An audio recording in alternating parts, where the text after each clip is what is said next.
L'attaque lâche et perfide ayant visé les forces armées maliennes à Tezawaten s'est déroulée à quelques kilomètres de la frontière algérienne. Curieusement, la junte algérienne n'a rien vu ni entendu, alors même que l'acte terroriste a été planifié sur son territoire. Troublant pour un pays qui a été désigné comme champion de l'Union africaine de la lutte contre le terrorisme et qui est devenu ces dernières années champion de la promotion du terrorisme et exportateur des terroristes.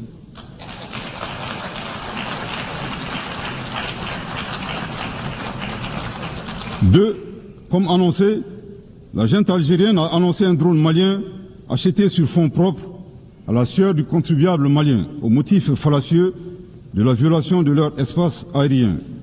Le Mali est troublé par la thèse de la junte algérienne défiant les lois de la physique et suivant laquelle un objet abattu dans l'air est capable de se déplacer à partir de son point de chute sur 22 km, puis de se retrouver sur le territoire malien.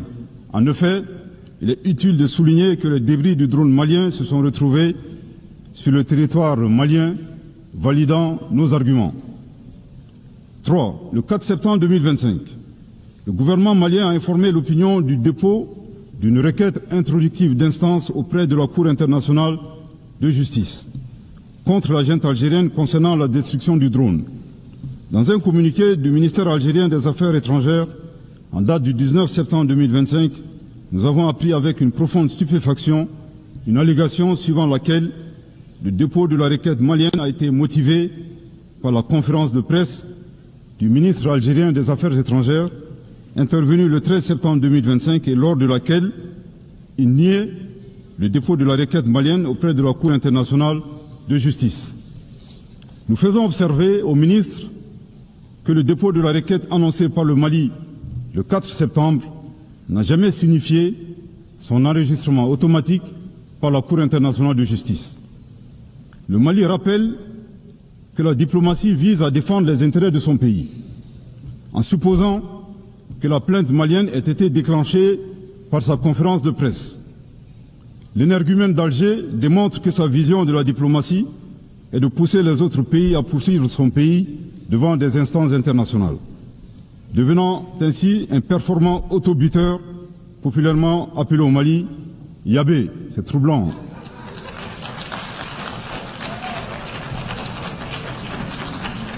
Au passage, le Mali rend un vibrant hommage au ministre des Affaires étrangères de la junte algérienne.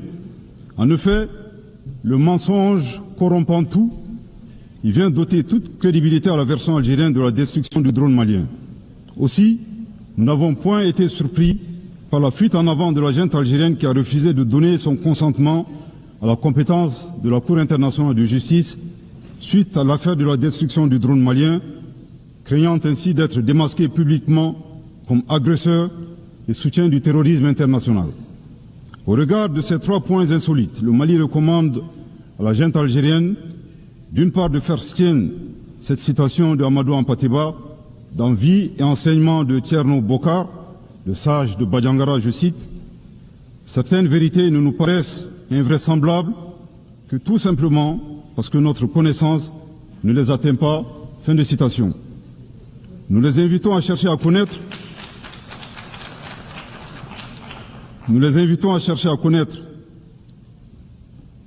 le Mali et les valeurs qu'incarnent les Malidéens. Aussi, face aux assauts et à l'adversité, nous ne serons pas des spectateurs. Pour chaque balle tirée contre nous, nous réagirons par réciprocité. Pour chaque mot employé de travers, nous réagirons par réciprocité. D'autre part, il est vivement recommandé à la junte algérienne d'organiser à Tinzaouaten en Algérie un festival international annuel dédié à l'artifice de l'intelligence humaine.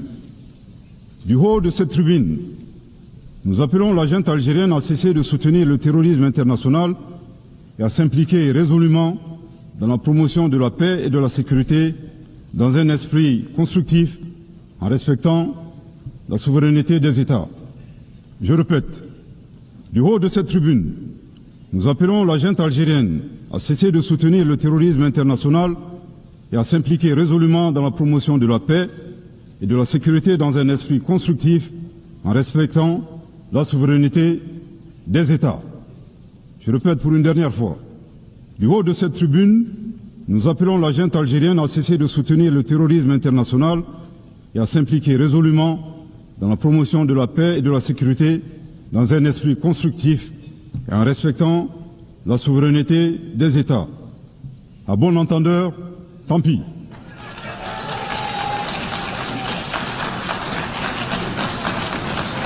Madame la Présidente, Mesdames et Messieurs, l'occasion est ici propice à la présidence de l'Assemblée générale, Mesdames et Messieurs les chefs d'État et de gouvernement, Monsieur le Secrétaire général de l'Organisation des Nations Unies, Mesdames et Messieurs, à l'entame de mes propos, j'ai l'honneur de vous adresser les salutations cordiales et de vous transmettre les messages des pères fondateurs de la Confédération des États du Sahel, AES, Leurs Excellences le général d'armée Assimi Goïta, président de la transition, chef de l'État de la République du Mali, président de la Confédération des États du Sahel, le capitaine Ibrahim Traoré, président du Faso, chef de l'État,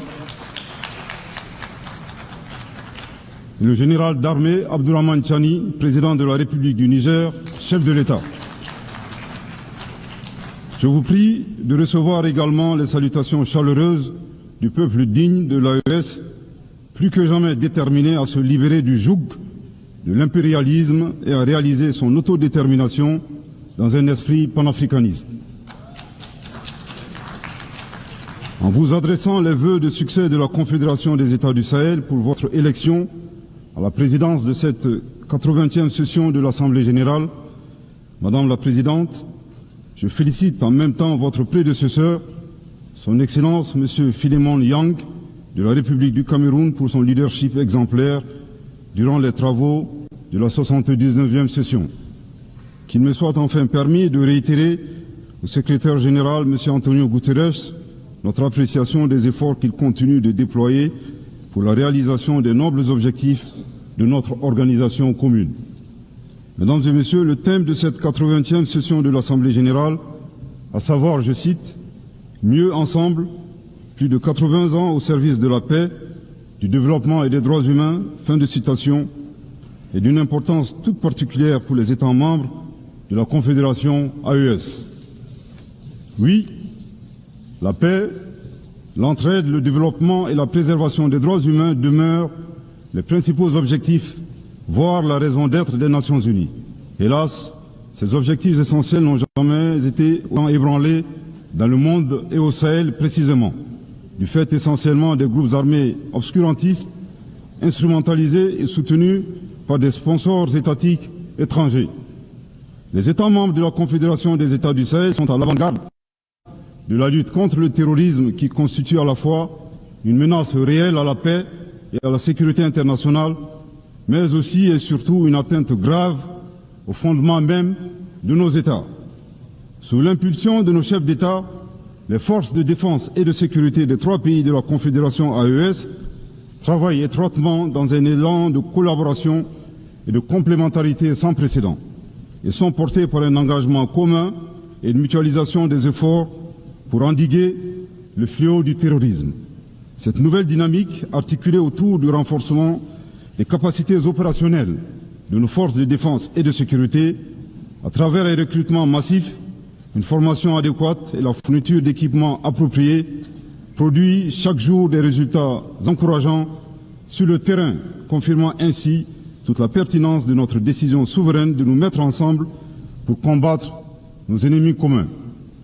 À la différence de certains États qui ont ouvert des couloirs de passage sur leur territoire aux terroristes, en vue d'attaquer d'autres pays ou d'offrir leur territoire comme base arrière, les pères fondateurs de l'AES, par engagement panafricaniste et dans le souci de préserver les intérêts de leur population, ont décidé de sécuriser leur pays tout en évitant une propagation de la menace vers d'autres régions africaines, voire dans le monde, effectuant ainsi un véritable travail de sécurité publique régionale et mondiale.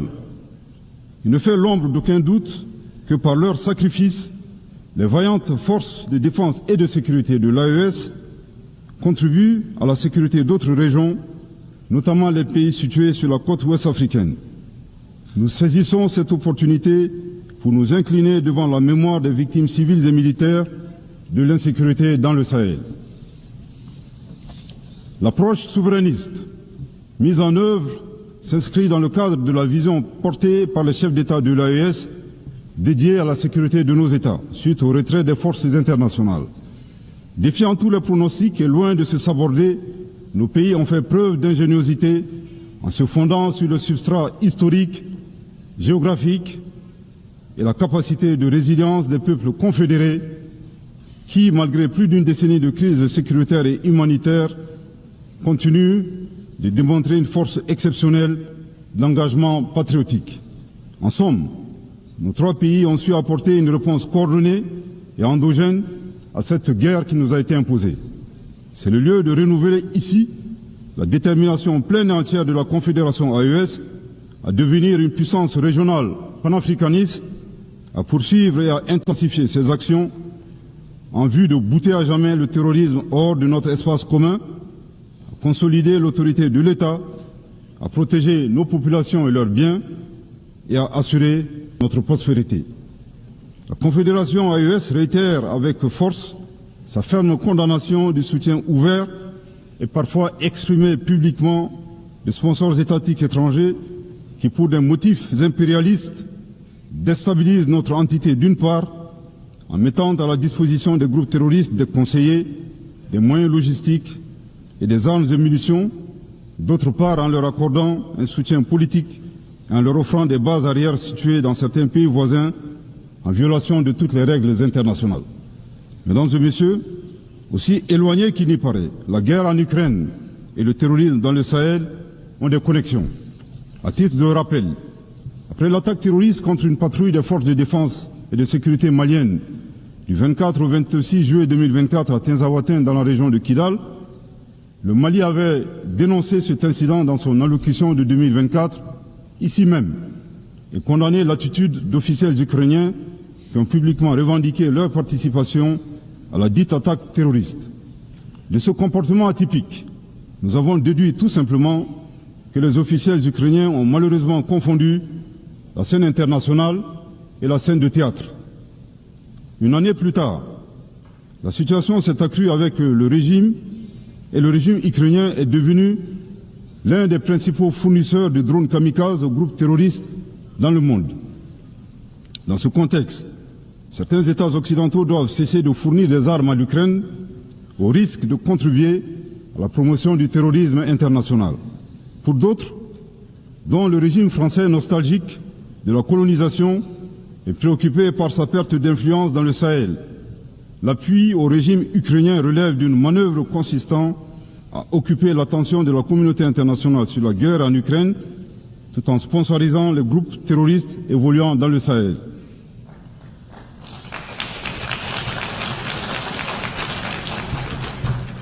Fidèle au principe de la Charte des Nations Unies, le Mali avait, le 15 août 2022, saisi le Conseil de sécurité des Nations Unies en vue d'une réunion du Conseil afin que mon pays puisse fournir des preuves irréfragables du soutien de la France aux activités terroristes. Jusque-là, la requête est demeurée sans suite, alors que leurs actions de sabotage continuent à divers niveaux.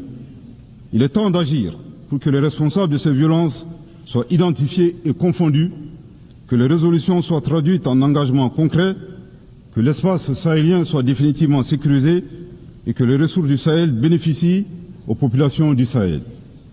Les institutions internationales, au premier chef l'ONU, ont été créées au lendemain de la Seconde Guerre mondiale pour protéger les peuples contre les excès de violence, les logiques d'anéantissement et les génocides silencieux.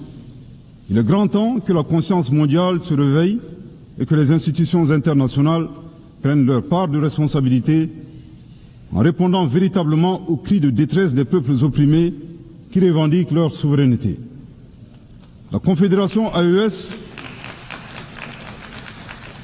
réitère son engagement à coopérer avec l'ensemble des États, des organisations régionales et internationales et partenaires qui respectent sa souveraineté, ses choix politiques souverains, ses priorités en matière sécuritaire, de lutte contre le terrorisme, de développement économique et social, et ce, dans le cadre d'un partenariat gagnant-gagnant pour la réalisation des aspirations de ces populations. Mesdames et Messieurs, outre les efforts de sécurisation pour le retour de la paix dans nos pays, le gouvernement de la Confédération AES s'attelle à la mise en œuvre d'une stratégie globale et intégrée qui inclut des mesures politiques, de développement économique et social, de justice et de réconciliation. En choisissant la voie de l'audace et de la souveraineté, les instances confédérales ont lancé des initiatives de rupture fondées sur le développement endogène. C'est là un chemin clair, celui d'apporter nous-mêmes la valeur ajoutée indispensable à nos économies et de préserver la dignité de nos peuples. Ce choix que nous assumons pleinement traduit notre volonté ferme et inébranlable de prendre en main notre destin. Dans la même optique, nous avons inscrit au cœur de nos priorités nationales et confédérales des politiques d'investissement stratégiques dans différents domaines prioritaires tels que les infrastructures, l'énergie, l'industrialisation et la diversification de l'économie. Participe de cette dynamique la création de la Banque confédérale pour l'investissement et le développement visant à réaliser les projets confédéraux. La Confédération des États du Sahel fonde ses ambitions de développement sur des atouts indéniables. Un territoire vaste de 2 800 000 km² et une population de 75 millions d'habitants, dont la majorité est composée de jeunes. À cela s'ajoute sa diaspora forte, engagée et agissante. Elle compte également sur ses terres fertiles, ses nombreux cours d'eau, ses sources d'énergie et ses réservoirs en ressources minières parmi les plus importants au monde. Mesdames et Messieurs, la troisième dimension du thème de cette 80e session de l'Assemblée porte sur les droits humains. La Confédération AES réaffirme son attachement à respecter et à faire respecter le droit international des droits de l'homme et le droit international humanitaire, conformément à son histoire millénaire humaniste et à ses engagements nationaux et internationaux. Cependant, nous restons fortement opposés à l'instrumentalisation de la question des droits humains à des fins politiques ou de déstabilisation de nos institutions nationales, voire de nos États souverains indépendants. Là de cette situation est soucieux de préserver la souveraineté et la dignité du peuple. Les chefs d'État de la Confédération AES se sont retirés avec effet immédiat du statut de Rome de la Cour pénale internationale le 22 septembre 2025.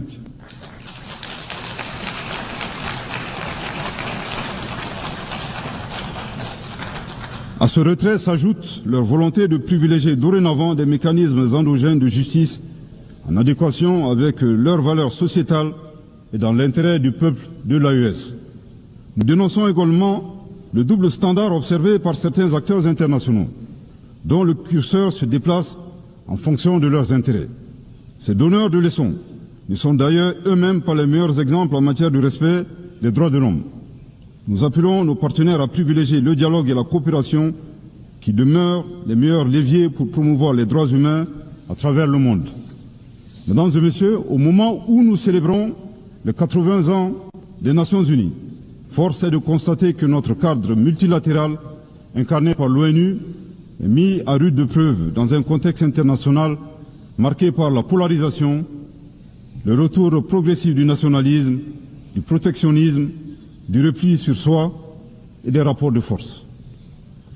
En dépit de cette réalité conjoncturelle, le constat est que les trois objectifs majeurs consignés dans la Charte des Nations Unies, à savoir la paix, le développement et les droits humains, restent pertinents. Pour la réalisation de ces objectifs, nous avons besoin, premièrement, d'une organisation des Nations Unies véritablement rénovée, réformée et adaptée aux exigences de notre temps. C'est une condition essentielle pour mieux asseoir sa légitimité internationale et assurer l'application effective de ses décisions. C'est l'occasion de rappeler avec force que l'Afrique demande depuis une vingtaine d'années des réformes pour réparer l'injustice historique qui lui est faite, en ce qui concerne sa représentativité au Conseil de sécurité. Je réaffirme ici le soutien total de la Confédération AES à la position commune africaine sur cette question.